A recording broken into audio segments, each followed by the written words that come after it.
On débute la discussion en studio avec Denis Martin. Monsieur Martin, vous êtes maire de Deux-Montagnes et aussi président de la table des élus et des préfets de la Couronne-Nord.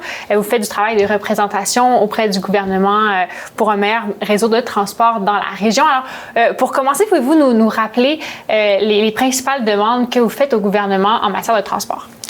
C'est certain que c'est un débat qui dure depuis plusieurs mois. Là. Nous, nos demandes, c'est effectivement d'avoir un investissement accru en transport en commun.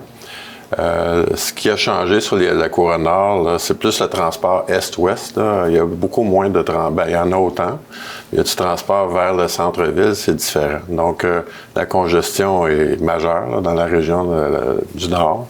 Et il faut avoir des investissements là, dans le service d'autobus ou un service est-ouest là, pour desservir la population. En plus des investissements, je pense qu'il y a la question aussi de la gouvernance là, dans la région qui est un enjeu pour vous. Effectivement, là, ils ont, en 2017, là, fusionné les anciennes CIT, là, les anciennes sociétés de transport. Il y a eu la COVID, donc il y a eu différents temps qui ont passé, mais là, on doit reprendre un peu, si on veut, la gouvernance là, de nos sociétés de transport.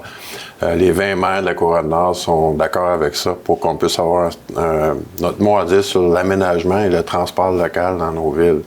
Donc, on est responsable de l'aménagement, mais ça devient lourd. Là, c'est des structures qui sont beaucoup plus lourdes qu'elles étaient auparavant. Donc, nos demandes, c'est justement de ramener la gouvernance peut-être au niveau de chacune de nos MRC pour qu'on puisse avoir une facilité de travailler avec notre service d'autobus. Selon vous, là, est-ce que ça se passe bien en ce moment, les discussions? Est-ce qu'il y a de l'avancement ou je ne sais pas ce que vous pouvez nous en dire? Bien, c'est certain que les discussions qu'on a via l'RTM, ça prend des changements législatifs mineurs là, au niveau de la loi sur les sociétés de transport. Là. Donc, on a demandé ces changements législatifs-là là, pour nous permettre peut-être d'avoir justement la Couronne-Nord qui s'occupe du service d'autobus local et la Couronne-Sud. Parce que présentement, on est regroupé Couronne-Nord, Couronne-Sud et ainsi que les trains de banlieue. Donc, ça fait une grosse organisation. Donc, on est dans le menu détail, là, mais pour nous, là, c'est important là, pour l'ensemble des maires qu'on puisse reprendre cette gouvernance-là. En décembre dernier, Geneviève Guilbeault avait annoncé un peu plus de 12 millions de dollars en transport collectif pour la Couronne-Nord. Est-ce qu'on a commencé à voir les répercussions de cet investissement-là? Ça, on a demandé différents projets pilotes là, pour la région. Donc, il y a des entreprises, des parcs industriels de Terrebonne, Mirabel, Saint-Eustache. Bien souvent, les travailleurs ne peuvent pas arriver d'ailleurs pour se rendre directement là ou ils font, exemple, ce qu'on appelle la run de lait. Là, ils arrêtent à plusieurs endroits, donc ça devient plus avantageux pour eux de prendre l'automobile. Donc, là, on veut des liens directs. Donc, ce projet pilote-là permet d'avoir des liens directs. Donc, le projet pilote à Mirabel part de la station Montmorency, se rend directement dans le parc industriel de Mirabel. Donc, cette subvention-là nous aide justement à financer ce service particulier-là et d'autres projets sont en cours là, de réalisation. Et c'est les parcs industriels et les préfets des MRC là, qui s'occupent justement de promouvoir ce service-là. Et pour ce qui est du REM, là, on sait qu'il y a eu beaucoup de retards qui se sont accumulés, mais là, il y a une entrée en service qui est prévue tout bientôt, normalement. Ouais. Est-ce que, selon vous, ça va pouvoir enfin alléger le réseau ou c'est juste une goutte d'eau dans l'océan? Bien, je dirais que ça va certainement alléger le réseau. Là. Nous, on espère là, mi-octobre, fin octobre. Donc, les pourparlers qu'on a avec les gens du REM, c'est intéressant.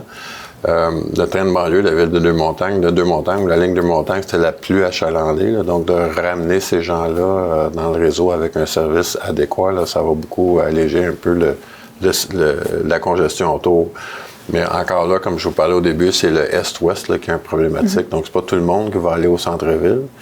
Et même, je m'en venais ici tantôt, dans l'après-midi, puis il y a toujours la congestion sur la 640. Donc, il faut améliorer ces dessertes-là, puis ça, c'est important. Si vous vous permettez de rêver, là, pour vous, ça ressemblerait à quoi le réseau idéal, les Basses-Laurentides, avec justement une gouvernance régionale, puis les investissements qui vont avec? C'est ça, nous, on veut avoir des attraits dans nos principaux pôles, là, les pôles de santé, les pôles industriels, les pôles de travail, puis les pôles commerciaux. Là. Donc, s'assurer là, justement que chacun de ces pôles-là soit desservi pour l'ensemble de notre population.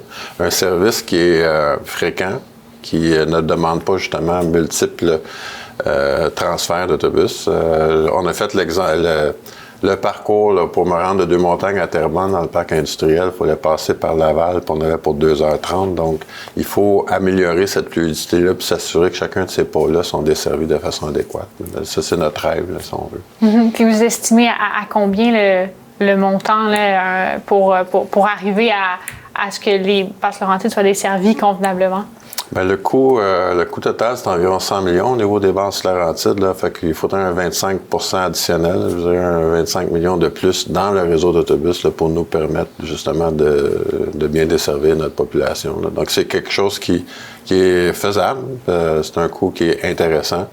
Il faut regarder aussi où va le 100 millions que nous, on dépense. Est-ce que ça va dans les services qui sont adéquats ou on doit les refigurer et changer un peu d'optique? Là. Donc, on parle beaucoup des trains de banlieue où l'achalandage a complètement baissé depuis la COVID. Donc, il faut regarder chaque mode puis optimiser ces modes-là.